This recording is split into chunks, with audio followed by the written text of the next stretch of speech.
We're familiar with the term scapegoat, that is someone who gets blamed even though they themselves are innocent.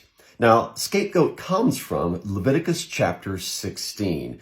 But the thing is, most scholars agree today that scapegoat is not an accurate rendering of the Hebrew. So let's talk about it. In Leviticus 16:8, 2 lots are to be cast, and one lot is for the Lord, Yahweh, and the other lot is for Azazel. These lots are to determine which goat is to be sacrificed and which goat is to be sent into the wilderness. Now, older translations understood Azazel to be comprised of actually 2 different Hebrew words, Az for goat and Azal for to go away. So, Azal, the goat that goes away, which came into English as the scapegoat, that is the goat which escapes. But most Hebrew scholars today understand Azazel as a proper name, the name of a demon that inhabits the desert, the wilderness. So one lot is cast for Yahweh and one lot is cast for this demon Azazel. So what happens on the Day of Atonement on Yom Kippur is that the one goat is sacrificed,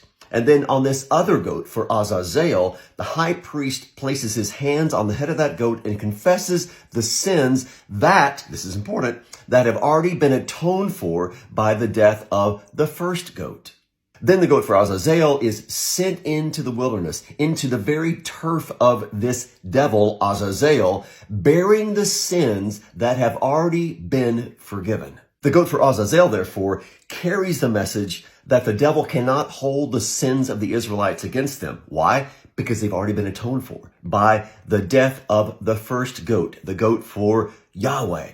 So the goat for Azazel is the goat that bears the message, you can no longer accuse the Israelites of these sins because they have been atoned for by a sacrifice. This is reflective of then the ministry of Jesus. He is the sacrifice. He is the Yom Kippur sacrifice that atones for our sins, but he's also the goat for Azazel. That is, he's the one who bears the message that our sins have been forgiven. He, as it were, marches onto the devil's own turf to proclaim that the devil can no longer accuse us because the sins of which he could have accused us have now been paid for by Christ himself. So Christ fulfills both of these goat typologies. He is the goat who is sacrificed. He is the one who takes away our sins. And he is also the one who bears the message in himself that we can no longer be accused of our sins because Christ has borne those sins in his own body on the cross. And therefore, in him, we are forgiven.